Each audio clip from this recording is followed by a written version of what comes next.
The broadcast is now starting. All attendees are in listen-only mode. Can you hear me okay? Does that sound okay?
Good evening, ladies.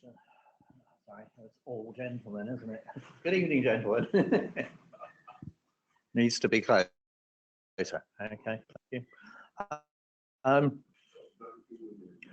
Welcome to this meeting of the London South Branch. This evening's speaker is Harry McNeill of Computerbright. But before I hand over to him, I guess we need to do the safety announcement. So the nearest emergency exit is straight off of this room there. Go down the staircases. Do not use the lifts.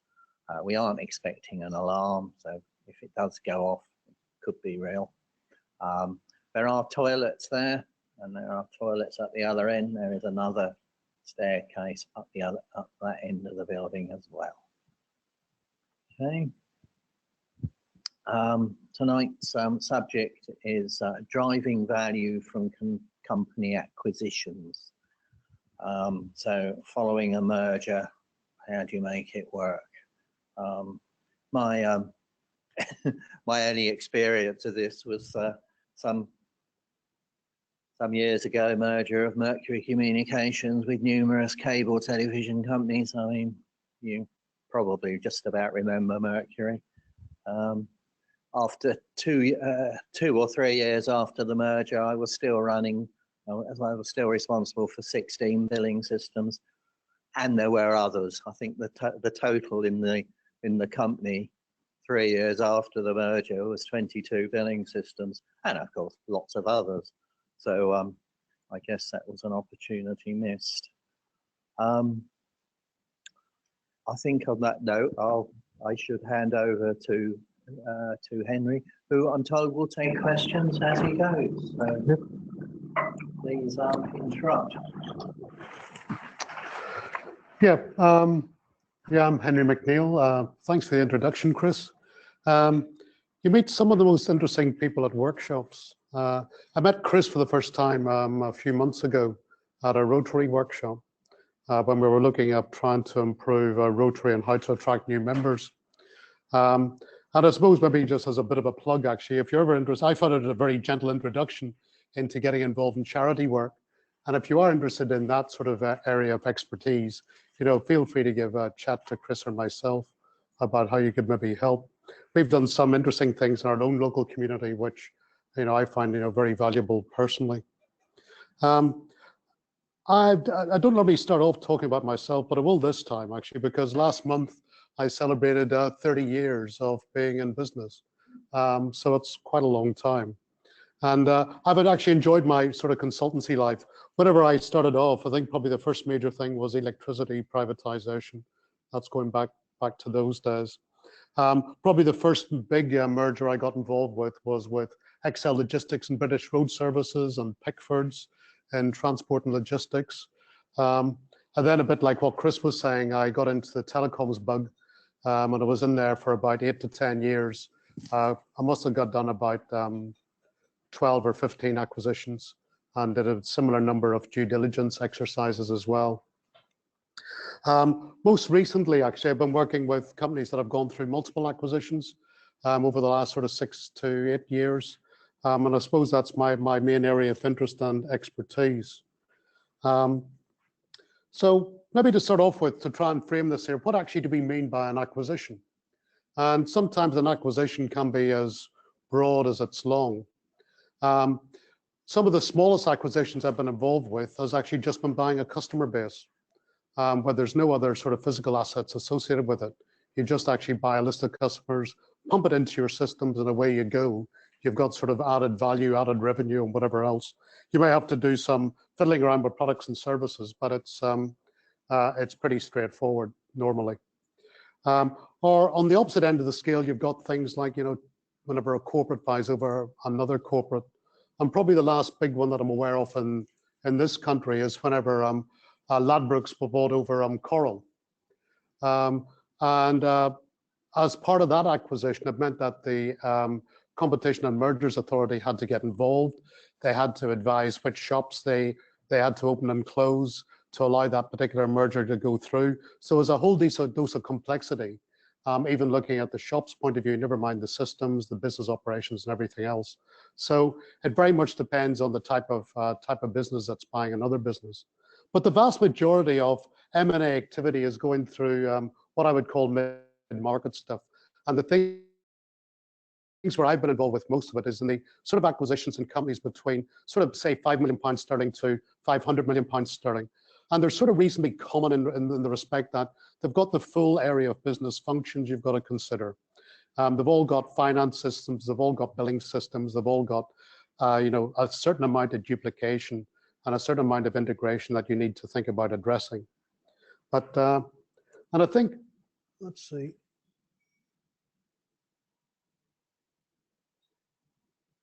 I think this little quote is quite interesting, actually. All marriages are happy. It's the living together afterwards that causes all the trouble, which somehow defines post-acquisition integration projects. Now, as we found out over the weekend, there can be plate throwing and shouting before the marriage. There can be plate throwing and shouting before the marriage, but sometimes it usually happens afterwards. So what are we actually going to discuss this evening, actually? How do we actually think about driving value from acquisitions? And normally from a business perspective, it's sort of based around how you're going to achieve some type of return on investment on the company you've actually acquired. Now that is typically either going to be through savings, through savings on generating revenue, consolidation and rationalization of products and services, but also some of the other acquisitions I've been more akin with, especially in the States, has been whenever you're actually buying a company for strategic reasons to stop other companies actually buying it in the first place. There's been a couple of acquisitions that's been made for buying talent, especially in areas of artificial intelligence and driverless cars, or where you actually want to buy intellectual property. But the sort of value as well from the technology point of view, you want to look at it from how you're actually going to transform, innovate, or generate intellectual property from using your technology background. And those are mainly on the enabling side that we actually will drive the value from the acquisition. I'll start off by talking what are the 10 value blockers to actually try and achieve that value from the acquisition in the first place. I'll talk through what I see as being the life cycle of an M&A transaction and where I think the technology and IT people should probably get involved. We'll look at what I see as being some of the key inputs into a technology-driven strategy. And then it's sort of avoiding what I see as being the depths of despair. And I'll talk through some of the more common barriers to value and how to address them in culture, change management. I've developed quite a lot of strong interest in using business capabilities and actually on rationalization as well for a large software base. And I'll close by looking at IT leadership challenges in driving value through your acquisition and what you should really consider.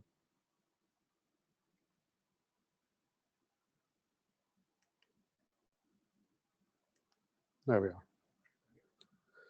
So why is this really important? Think what you like about statistics. One of the numbers that I've come across anecdotally, and a lot of the surveys I've come across, is 70%. Most of the M&A surveys I've seen states 70% for some reason or other that people are dissatisfied with the acquisition they've actually bought. And it comes from, like, probably the most recent one that people quote quite a lot comes from the Harvard Business Review. And in fact, it actually comes, they state it's sort of between 70 and 90%. PwC says it's 70%. Ernst & Young says it's 70%. Those statistics could be about any particular aspect of driving value. It could be because they're unhappy with the length of time it took. It could be because they didn't meet the financial value of what they were trying to achieve. But it just sort of shows that the odds are sometimes against you, or you believe the odds are against you about getting that value from the acquisition. The other statistic I actually just came across quite recently that came out in 2013 was this 45% of expected benefits from an acquisition directly dependent on effective IS integration. And I don't know why I missed this one here, but I would think that since 2013 to now, if anything, that value is probably going to be higher because we're more reliant on technology and technology bases since 2013. The last one actually is, like, other statistics are available, but the last one is a generic one from IBM about business change projects not achieving meeting their objectives, and they sort of said 60%. Now, the funny thing is about these types of projects that probably make it a little bit more difficult and a bit greater is that whenever you actually are buying a different company, you don't know all your stakeholders. You don't really know the technology base you've bought. There's an awful lot of more imponderables that you get in post-acquisition integration projects than you do in normal business change projects within the own organization. And then all of a sudden, you're given some pretty demanding timescales to try and deliver things as well. So there's a lot of other, I would say, stakeholder management type of people type issues that you need to consider as well.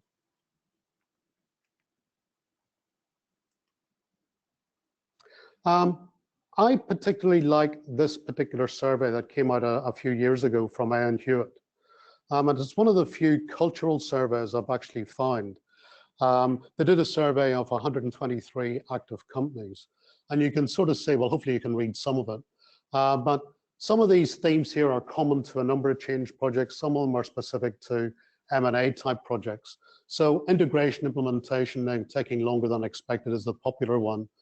Cultural issues, synergy objectives not being met, those are probably the top ones. But I think it's more interesting, actually, if we actually look at what I see as being one of the root causes behind this particular set of issues that they've identified on not reaching the deal value. Some of the more common themes, and especially in some of the latest, some of the studies I've seen more lately, is the lack of cultural assessment. Now, I've come across only a few companies that actually go out and do cultural assessment, and I think it's still an evolving art. And I've got a slide later on, I'll go into that in a bit more detail.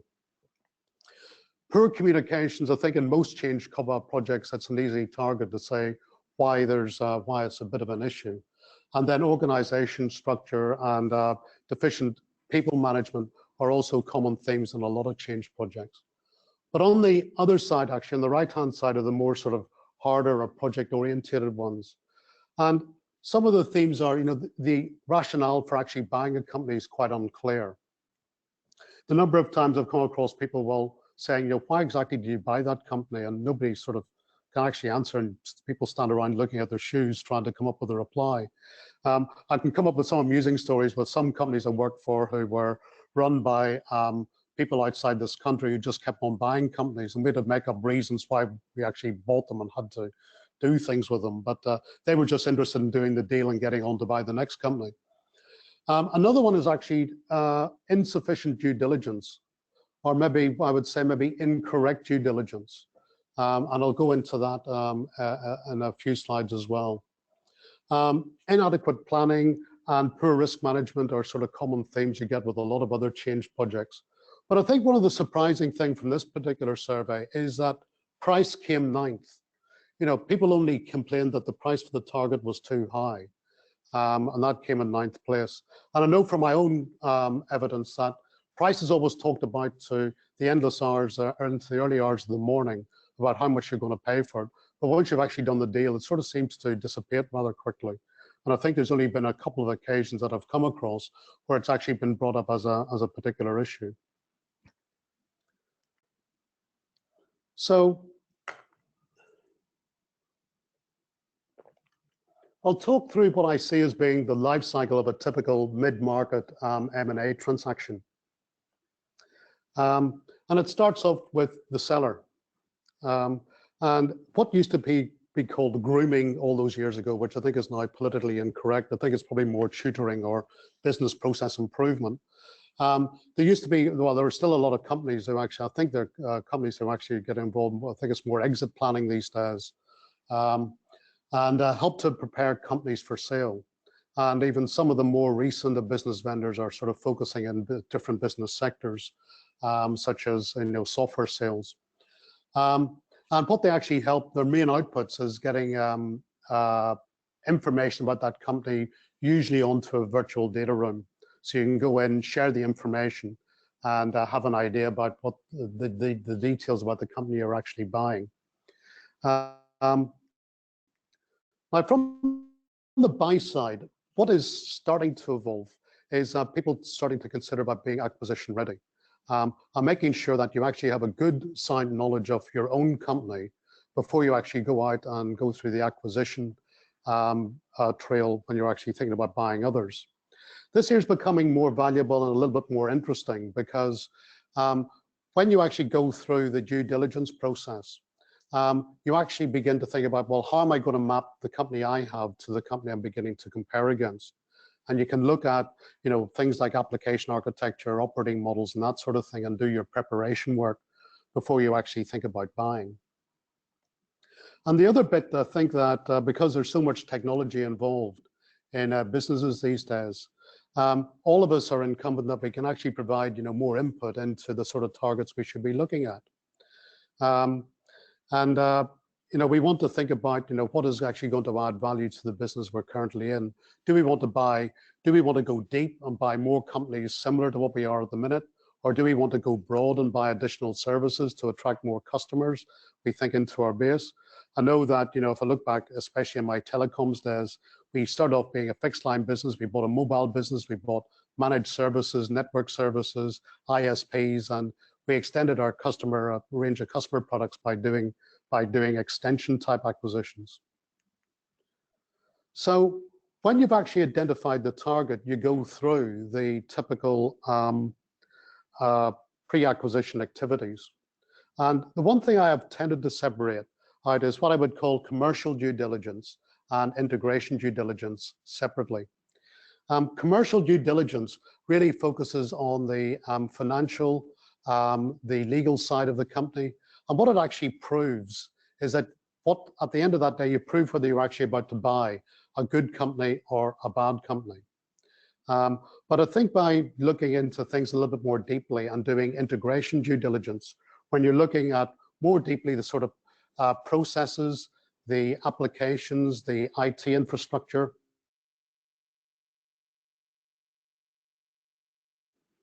and whatever other technology aspects, you begin to come up with a better, richer view of what the synergies you're trying to achieve from the acquisition, the benefits, your integration strategy from a technology point of view, and the actual integration plan as well, to make what the overall costings of that complete lifecycle costing for that acquisition is going to be. And that'll end up going into the sales and purchase agreement to actually buy the company. And during that period of time as well, there's two other bits that I've tended to do, is starting to develop the communications. I would say that once you're actually earnestly thinking about buying that company, developing the communications to the staff, your customers, your suppliers, it helps you to begin to frame the rationale of why you're actually buying the company.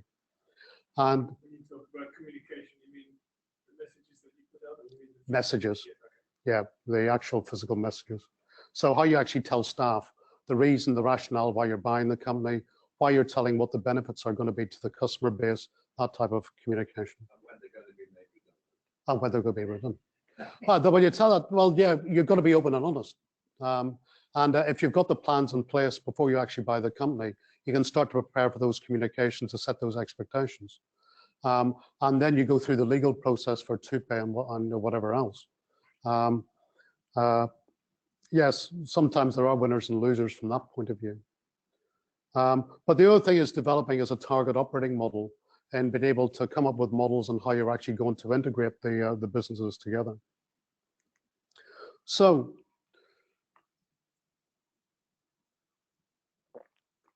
when you've actually bought the company, it says I'm muted, clicked on the microphone to unmute.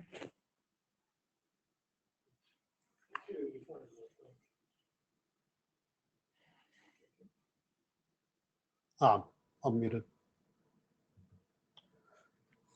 So when you've bought the company, I always look at these here in 3 stages. The things you need to do urgently, like on day 1, and during your due diligence. This one has the audio. All right, so what do I need to do? So if you just leave that. All right, that's okay, sorry. No problem. Okay. So on day 1, during your due diligence, you'll have identified things you just want to grab control of as soon as possible. And normally those are either financial or security type issues. So you may, when you're doing your due diligence, you may identify that you mightn't be happy with someone's credit card processing or treasury type activities, or you may not be very happy with their cybersecurity type activities, and just things to stop, fraudulent activity maybe. And also make sure you're ready for your, communications. And that can require some, if you're buying, say, a multi-site organization, that can require some, coordination activity too. The 100-day plan I see is more about what you can actually achieve in 100 days. And it's not normally, a set of concise deliverables. The things that I look at in a 100-day plan is things like the, making sure websites, telephony, email, that sort of integration has sort of taken place.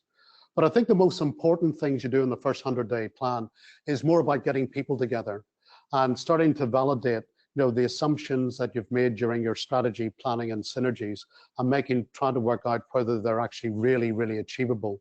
And sometimes it's like layers of an onion. You actually come up with a high-level view during your due diligence about how good and bad things are. But once you actually begin to talk to the people on the ground, you'll actually find out, what the real situation is. And then you will find that there's going to be maybe a range of projects that, as part of the detailed integration delivery, that will go up well beyond the 100 days. So if you look at some more of the common ones that I've been involved with is things like new customer relationship management systems that you have to implement because you're dealing with a wider range and much more customers, and you want to try and get more flexibility and more capability through that system. But like all good projects and all good governance, we want to actually monitor the synergies or the benefits or the critical success factors, during this particular project. I think there's what I did forget to mention actually. One of the more interesting products I came across. There's a couple of products like Luminance. They use a bit of AI to help you to do commercial due diligence by comparing legal contracts and come up with the differences. That's actually saved quite a lot of time, and that's that worked reasonably well. Let's see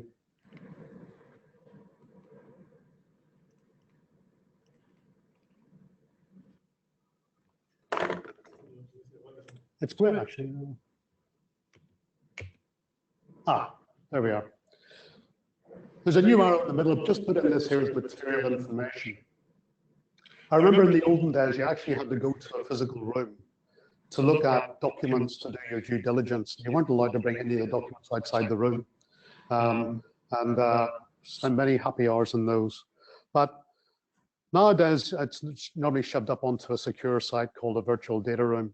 One of the other companies I've come across, actually, a company called Ansarada, they've actually developed a couple of interesting, tools and techniques. Not only does it allow the seller to publish their information onto this virtual data room, it transfers that information onto the buyer at the appropriate point in time. They've developed things like pathways to guide you through the process. It's really quite helpful, and you can adapt this sort of stuff.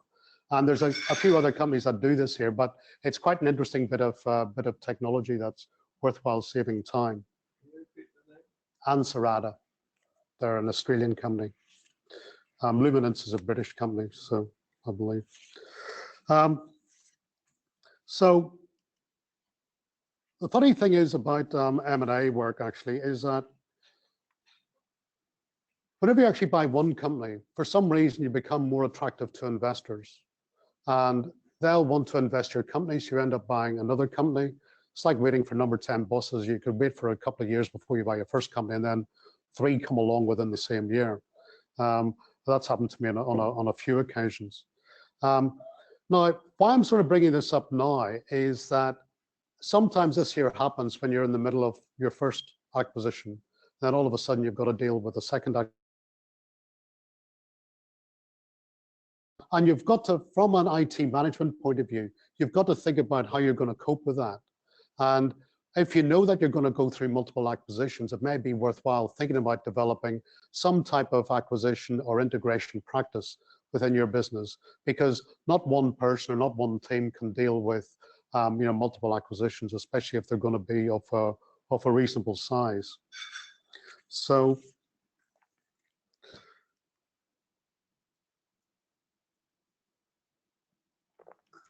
every man has a model, I think, and this is one of the models that I like, that I've sort of developed over time. I've spent quite a lot of time on developing target operating models for a number of organizations. And one of the things I like about target operating models is that they're reasonably holistic. And I find them a useful guidance point to think about how we want to integrate a business moving forward. And to sort of touch upon it, actually, I always look at the customer as being front and center to most of the things that we should be doing. And I always look at integration activities as how it should actually impact the customer base.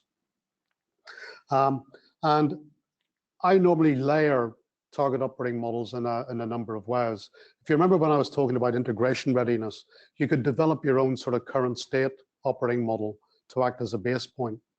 And then you can develop the target operating model, what it will look like after the integration point of view.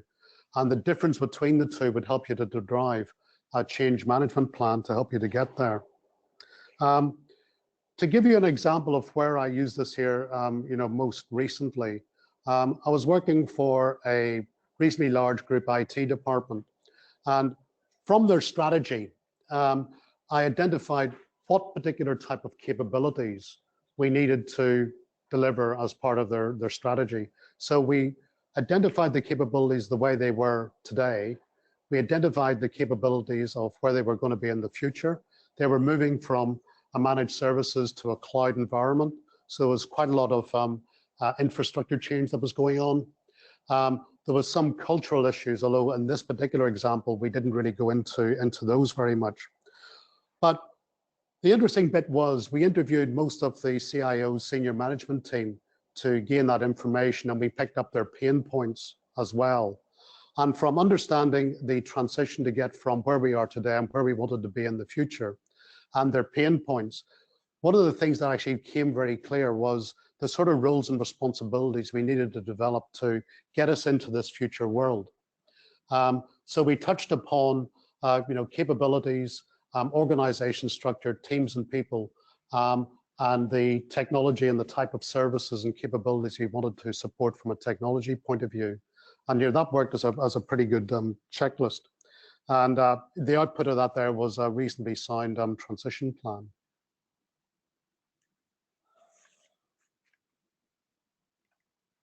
There we are. So these are some of the categories from a technology point of view we've sort of developed over the years on how we see the increasing complexity and delivery timescales for, in this particular example, for software. And you're going from what we see as being your real commodity functions, mail, office, phone, the sort of things that you would expect to integrate, maybe from, day one onwards. Then finding, common functions such as authentication. And we normally identify, those sort of functions through capability analysis. Going up into shared services where most companies have got, a finance department, an HR, or a payroll department. Those are probably the most obvious sort of back office things that you would normally think about as integrating. And what I've found on, on numerous occasions is that sometimes this is as far as a lot of companies have got in doing the integration between different businesses, just doing finance, HR, payroll, and maybe procurement, that sort of thing as well. And they find that that sometimes is enough and they've just got to go on and get back to business. But once you're actually getting closer to the customer type activities, these are the ones that are sort of increasing business value. They're the ones that add competitive advantage. They're the ones that add actual real intellectual property into the enterprise. And that's where you begin to look at your platforms and your domain specific type applications. That could be the analytics that you have or the secret sauce you have that's pretty unique to your own organization. But looking at things like platforms actually is always a bit of a challenge in IT departments. And I know that by chance, or maybe through some engineering as well, I look at most of the organizations I've been involved with have tended to be more open source type organizations. And on the few occasions we've actually bought Microsoft-based type organizations, we find very much differences. I'm not saying one's better than the other, so not getting involved in religious wars there, but we've actually found big differences in culture, big differences in the way people manage quality, big differences in that there, and trying to combine the two teams together has always been a bit of a challenge. And it's always either involved in quite a lot of training between the two groups of people to try and get them up to speed, or maybe some of their practices as well.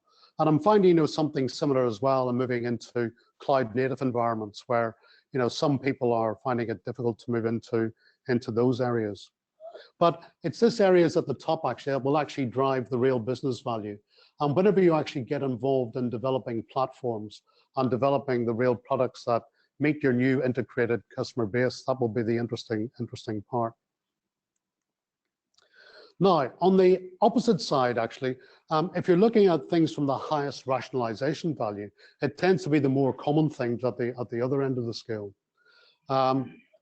In one particular example, when we were looking at common functions, we identified one particular organization had something like 40 different authentication mechanisms that we could begin to look at rationalizing. So those are the ways of saving money. I did say I was going to touch upon culture, and I always think that for a lot of people, culture is the sort of elephant in the room. And I think it's the elephant in the room because there's not many people I've come across who knows how to define, culture and do comparative analysis on culture. And I'll give you a couple of examples. If you look at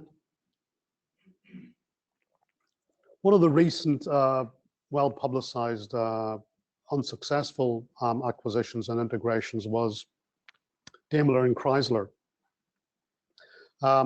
Daimler, originally it was meant to be a marriage of equals, but it became more like looking like a takeover from Daimler into Chrysler, or so the reports go anyway. And if you look at, Daimler was a very much a strong German company, Chrysler very much a strong American company, obviously so. And there was a huge difference in between companies, language, style, culture, even to the extent that there wasn't, from what I understand, actually, there wasn't that much due diligence done between the two companies, and there was no real stated synergy. So there wasn't a clear direction of travel between the two. And one of the reports that I did read from the States, it looks like, at one point in time, Daimler didn't really want to share a lot of their products with Chrysler either. So that actually started to put some problems between the two companies. And then going back to 2007, 2008, whenever gas guzzlers in the States actually became hit for the first time, it sort of started to put a kibosh on the whole type of integration, and it was sold shortly after to a venture capital company.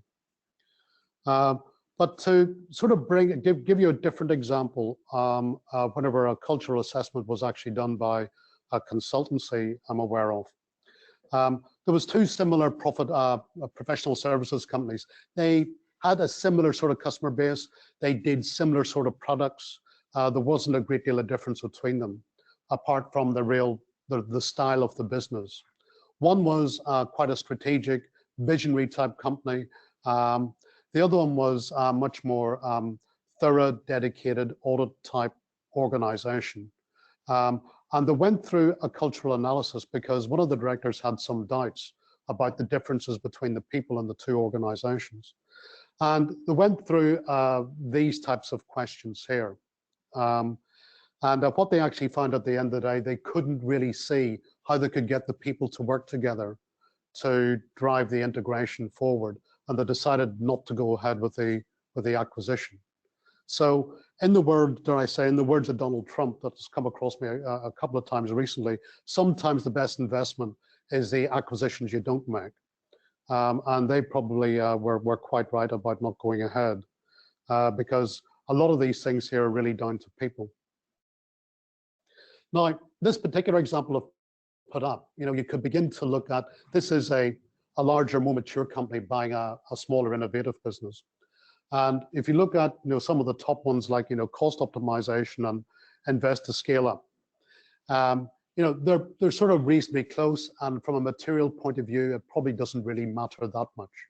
But if you look at the next one, whether a company is risk averse compared to entrepreneurial, and you can sort of see that there's a bit of a gap there. Maybe it's incumbent upon the management team to try and work out if that's a gap that can actually close, or what that gap actually means when you're actually going through the integration. It just gives you a trend in identifying what the differences are from a cultural aspect.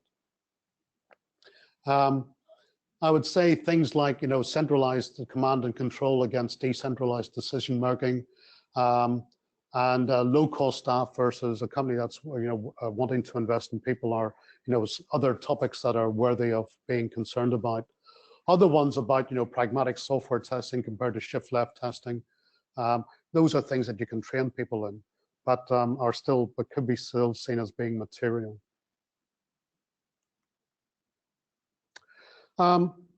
I suppose I could probably say the center of my own particular universe has been actually defining and using capabilities across different organizations for integration purposes.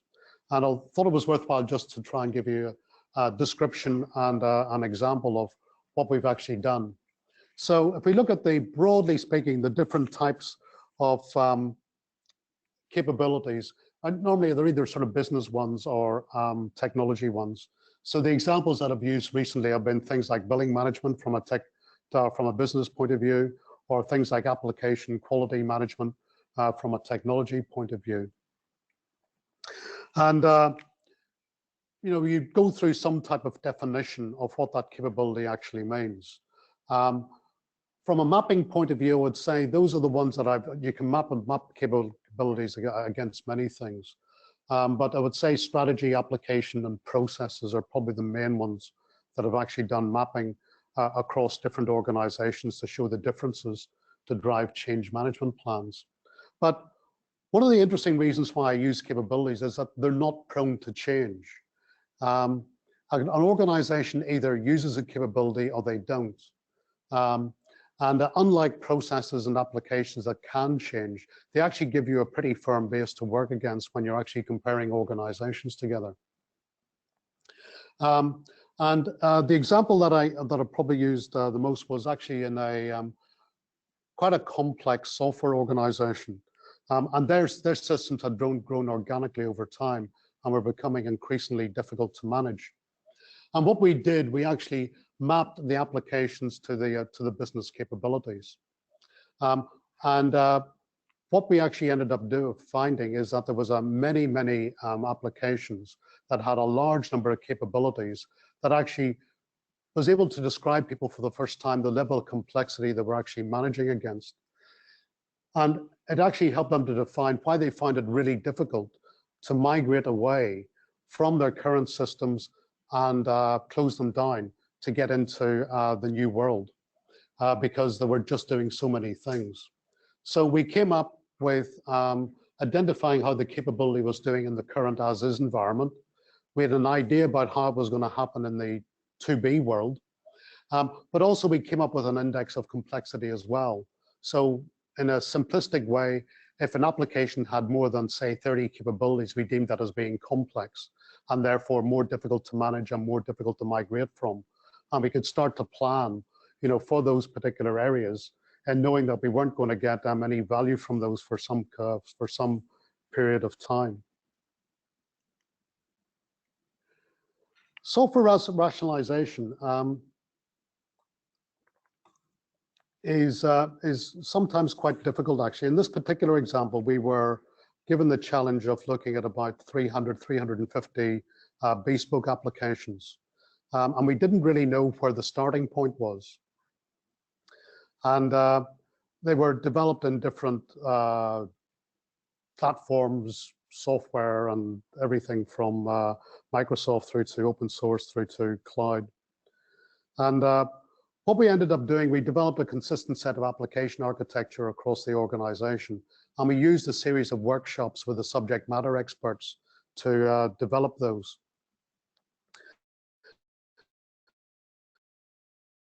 Developed a list of capabilities.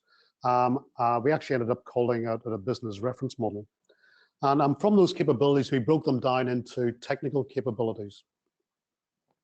And what we did at the end of each workshop, when we actually developed the application architecture for a particular product, we were able to, and this particular one is authentication again, we were able to assign the actual capability to the part of the architecture. Now that could have been an application, it could have been a database, it could be a component, and that worked very well. And it was amazing some of the statistics we actually came up with, like we didn't know there was 19 different ways to create a PDF. And it just showed you, with the innovation that some people had in creating their own little environments. But that gives you an idea from a bottom-up point of view about what you can actually begin to rationalize. From a top-down point of view, we were able to synthesize these particular architectures up the value chain, and it gave people a high-level view of what the architecture was looking like at the highest levels. So in conclusion, we're nearly it's nearly 1 o'clock, I think. So just to where I see as being the key IT leadership challenges in driving value. The first one is sort of being acquisition ready to create value. And that may well be understanding what your current inventory is, understanding what operating models you have, what application models you have, what infrastructure you have. So you've got something to map against. Get involved early, get a good handle on due diligence, on your both on the commercial due diligence and the integration due diligence. Understand the rationale of the acquisition, the strategy, the plan, the synergies you want to deliver. Learn from other people's mistakes. And this is one of the areas that a lot of people, well, human nature means that we're not very good at it, I think. But it's to address the value blockers. How do we actually address the cultural issues, communications, organization, those type of things. Begin to understand how are we going to do the technology enablement. Is this going to be a transformation project? Is it going to require some type of innovation or operational excellence? And that's very dependent on the type of acquisition you're going to buy. Understand the rationale or the rationalization. Is it going to be commodity items, common items, or are you going to go down capabilities? Understanding how you're going to do the rationalization to streamline the organization. And then finally, the real secret sauce stuff. How are you going to enhance your products and services? You initially start off by cross-selling it on your current products and services. or you enhance them, or you develop and do some wonderful stuff to attract your customers. So in closing, another little quote actually, I never cared for what something costs, I care for what it's worth, from a well-known talent agent in the States. So thanks for your time on such a nice warm evening. Happy to answer any questions, and go ahead. I've got actually several questions. Thank you very much. Very interesting. But I'll start with the very beginning. Because we've got people taking on the list, I've got a microphone. So,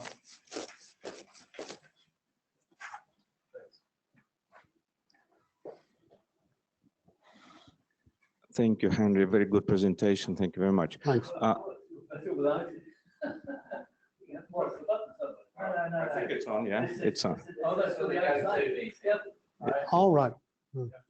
It's somewhere. It's on. So the very beginning, the MAA initiation. Imagine, because I ran a company and I had a challenge to find a buyer. It was a technology telecom company. And then one of the dilemmas was, naturally, your clients, if they're a big company, potentially might be interested to become an acquirer. But then approaching them with a proposition to acquire myself or our company as a vendor, as a partner, might disrupt current business. So do you have any experience, advice as to how you might overcome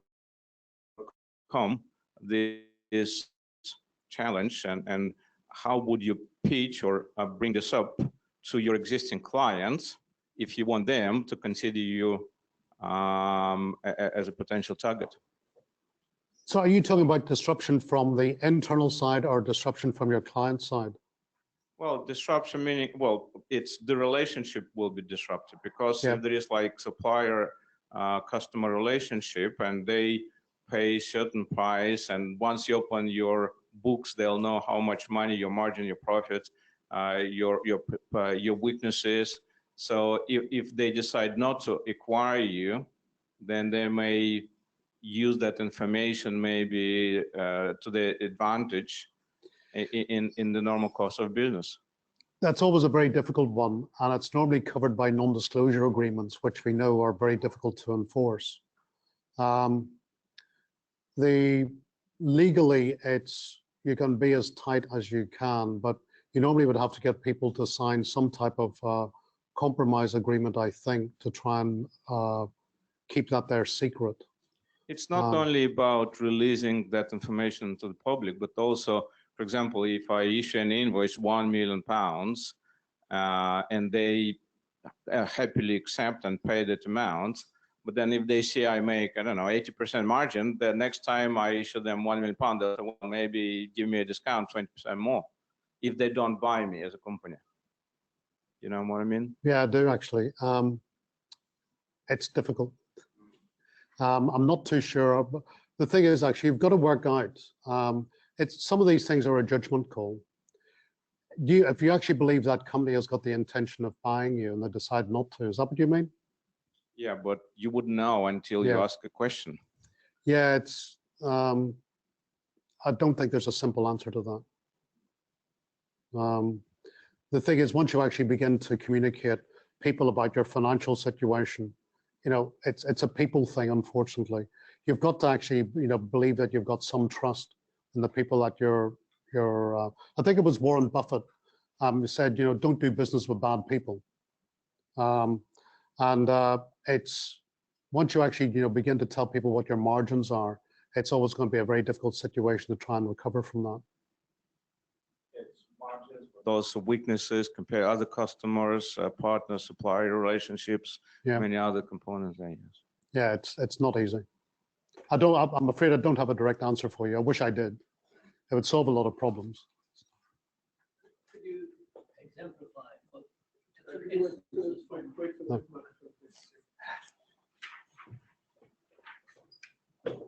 where's the button?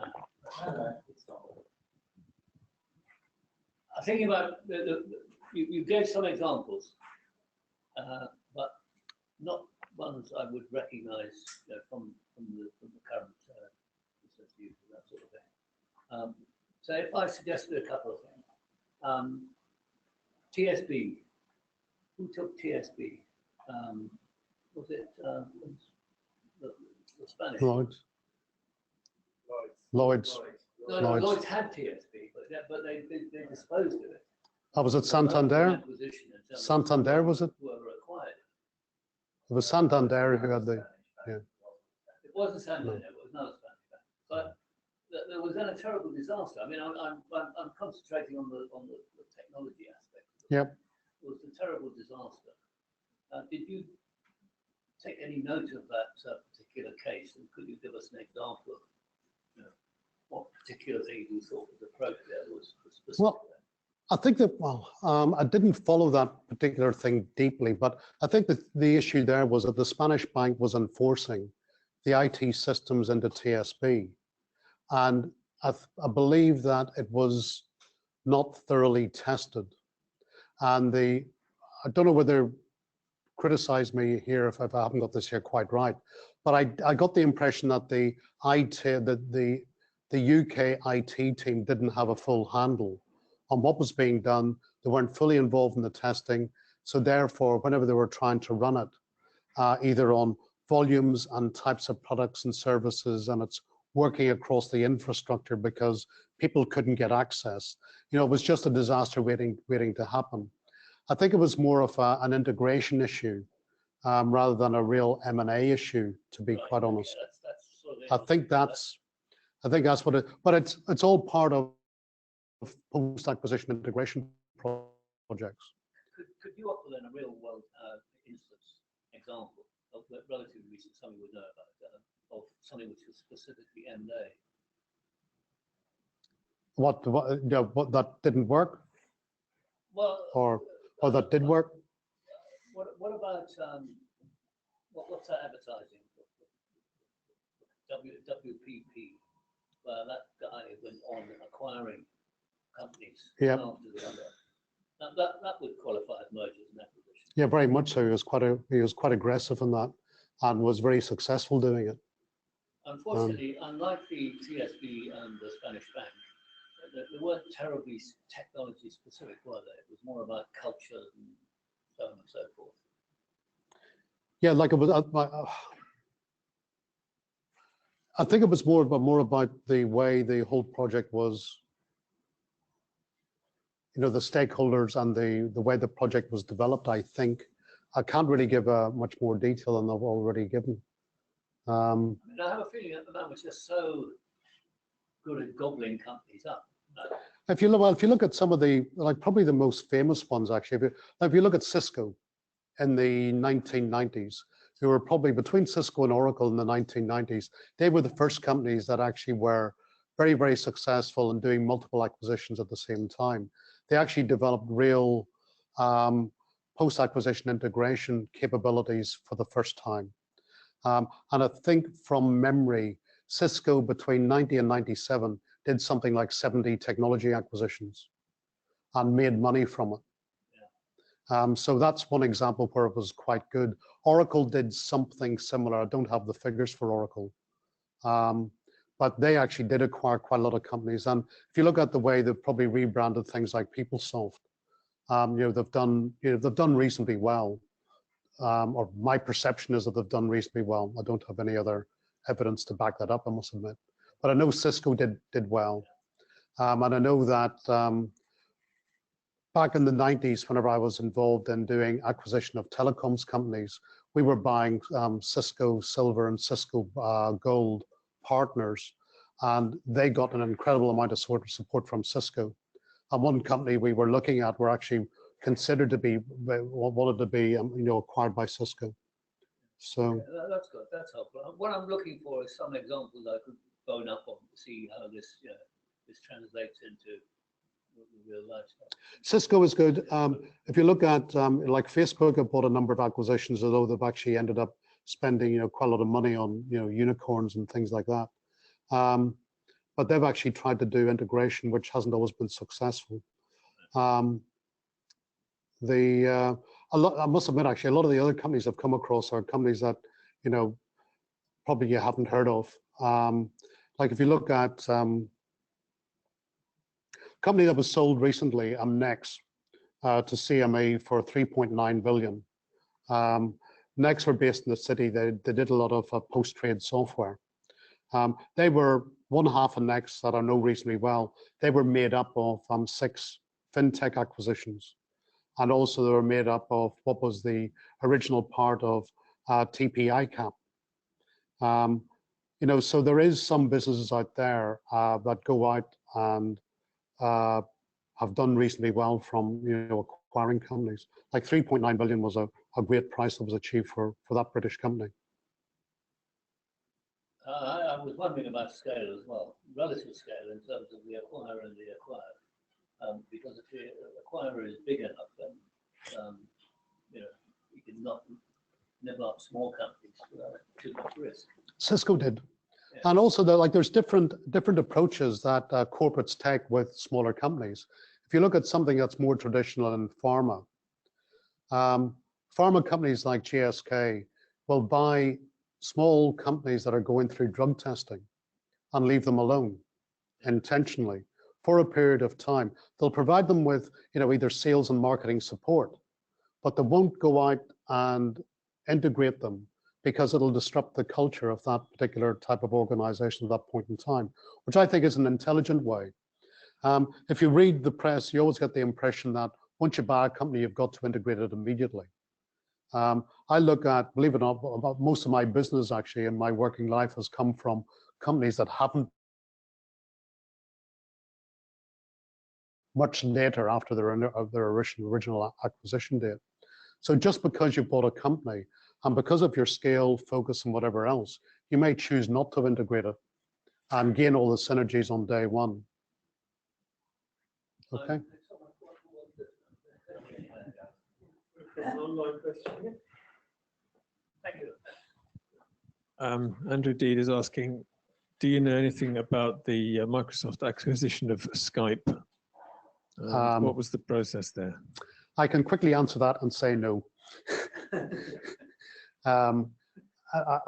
No, I'm struggling with that one actually.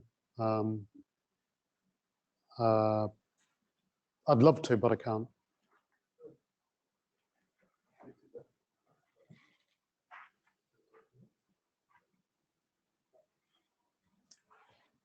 Without naming any names, what has been the most significant integration issue you've been involved in, and what was the lesson learned by the integrator taking it away? I'll go back to the one that I actually mentioned in the talk. One particular example where I ran an open source house for about 4 or 5 years. And my complete team was open source. You know, from the very, I made a decision in 97, 98 to go open source and got nearly crucified for the first year until it actually worked. And I think it was around about 2001, we bought our first Microsoft company. And when we did the due diligence on it, this company had developed a wonderful product that actually made margin in a part of the market that no one had made margin or profit before, to the best of my knowledge. And they were making 10, 12% margin where other people were struggling to hit 4, to give you a value judgment. It was a nightmare. I knew it from day one when we actually did the original due diligence, because I knew no one in my team had the skills or the knowledge there was no cross training really available. The culture was entirely different. The people we were a telecoms carrier. We were dealing with high volumes of information.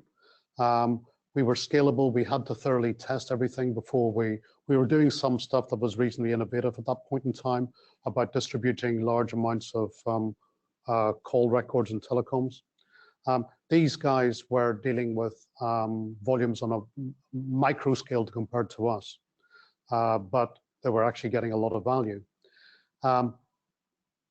They supported software through a process, and they actually had to do a lot of hand-holding post-acquisition, or sorry, post-implementation to support it, which is something we didn't do. So the whole culture of testing was different.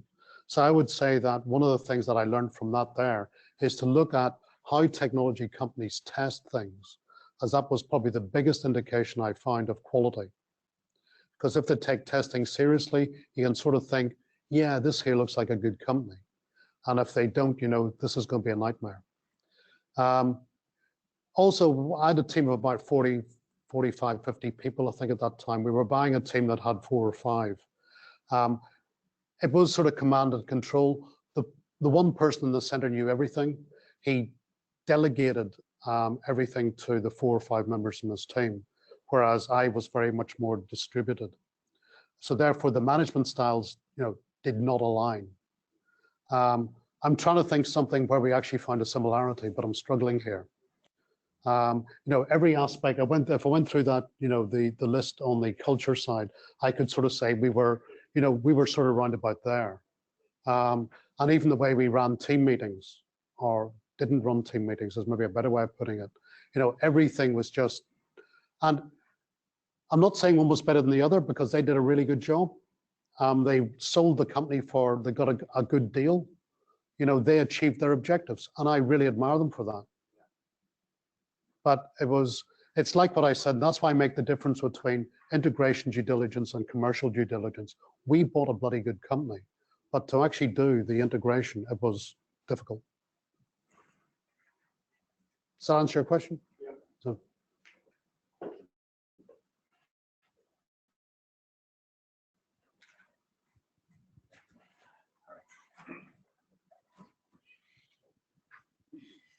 I would say we don't regret buying it. It sounds odd, but it was a nightmare, but we did the right decision. So. What's your take on the current status of the banking industry, where traditional banks, they have a lot of legacy technology, they're very bureaucratic organizations, lots of overheads, and fintech companies with, say, cloud-based, be it retail bank or settlement bank, blockchain settlement, and all others. So on the one hand, the new fintech companies, they try to definitely eat the market share of the big banks, and big banks, they're struggling to change. So do you see that, or in which situations there may be synergy, take into account into what you've said, all about culture and everything else, that they can work together without destroying each other? I think that it's like a lot of industries, I think. I don't think banking and financial services is different to other industries. I look at, you know, one particular company I've worked with. They've actually developed an innovation hub where they've gone out and, not being part of the rest of the organization, they've gone out and developed new cloud-based software independent to the rest of the organization, like fintech. This is more in the prop tech space, actually.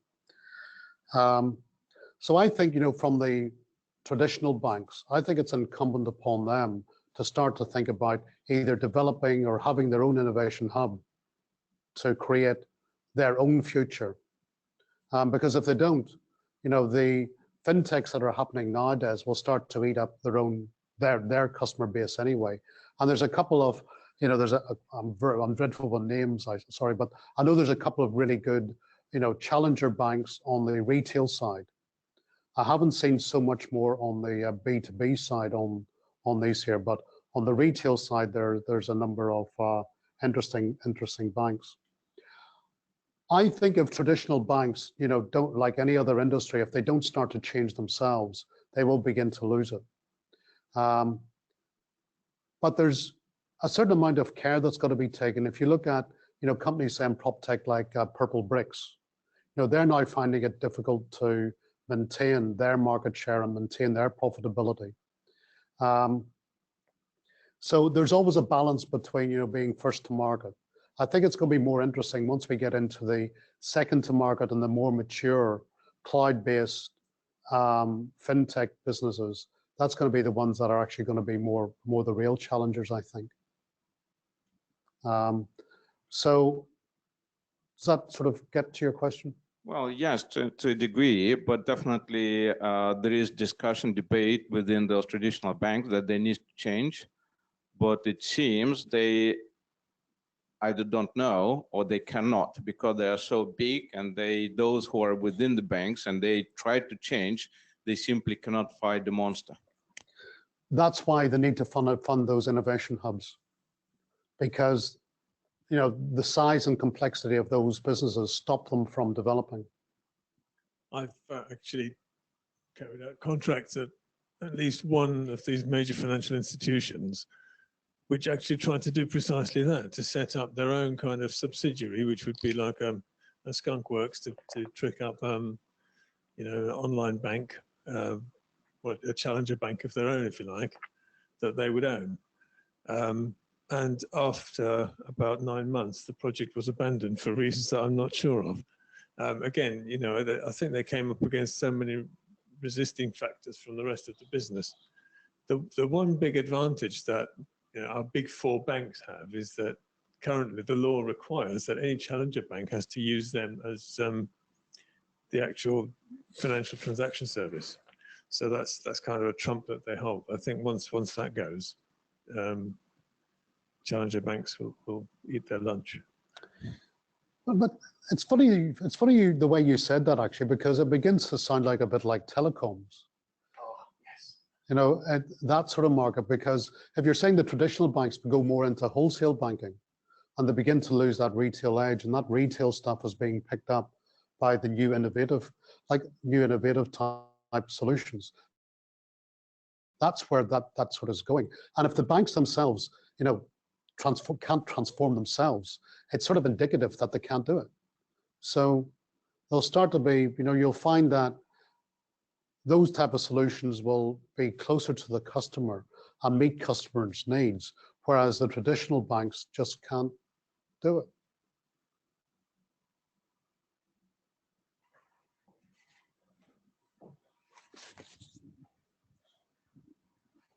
Thank you for the presentation. Thanks. I've got a question around expected benefit. What percentage of expected benefit would you say is recommended for most acquisition? Or would you rather say it's based more on risk appetite?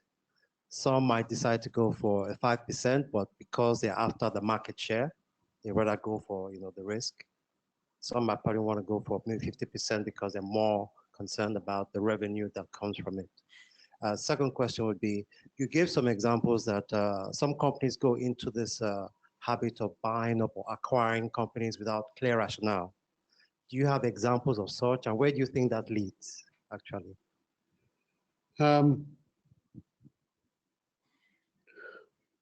My anecdotal experience at the minute is that people buying companies without clear rationale is, I think, reducing.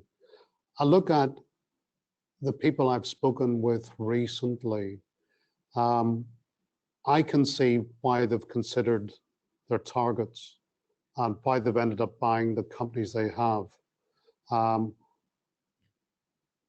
think there's a better understanding of customer and market segmentation, and doing that mapping to the companies you're buying, to seeing how they actually address customer and market segmentation.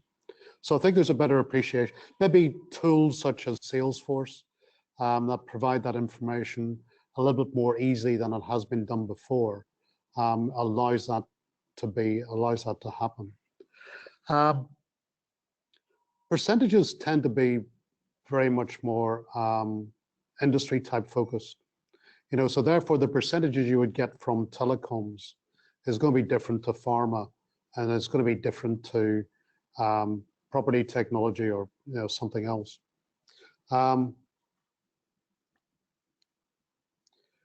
It's very well starting off by sort of saying, well, I want to gain, you know, 40%, you know, from the synergies of driving this here.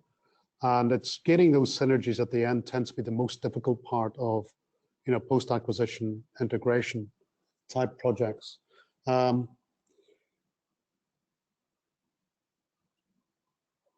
It also depends on the size. If you're buying an early stage business that may actually not be generating much revenue yet, you can't really expect much from that. All you're really buying is, you know, what you're looking for is the gain you're getting from your own customer base to sell, cross-sell it into. So there's no one easy answer to sort of say, do I think 10% is good in this circumstance? For other people, it can sort of say, well, that's trivial. You know, for maybe a new emerging company, it's huge. So I don't think there's not one particular answer to that, I don't think. Sorry, does that answer your question? It does. Thank you. So, Okay, so there's no further questions. Thank Okay. You. Thank you to Henry. Our normal practice is to thank the speaker by giving him a BCS book, and Henry has chosen Delivery Business Analysis, yep. which unfortunately is not actually published yet. It comes out in September, so I have arranged for it to be sent to you directly. I must admit, I'm really looking forward to that book because it's the first time I've actually seen, you know, setting up business analysis as a service and managing business analysis. So it does look something worthwhile waiting for. Okay.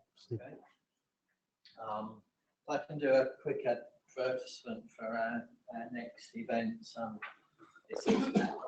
This is the end of the meeting season for us, I suppose. So we take a break over July and August. Our next meeting is the 24th of September, which is entitled The Gifted. The speaker is Constantinos Bonicus. Apologies if I haven't quite got that right. It's not actually up on the branch website yet, but we hope to get it up in the near 22nd of October. We have a talk entitled Use Your Power in Information Security, and powers in uppercase. It's a talk by Susanna Bitter. She's the her focus is on information security management systems, but she's also been many times a Czech national powerlifting champion. So her talk tries to relate her experience in training for powerlifting to applying and improving information security. The notice for this is on the branch website. Let's say it's 22nd of October. Then 10th of December, we will address the subject of ethics in computing, and we have a speaker from the VCS specialist. So,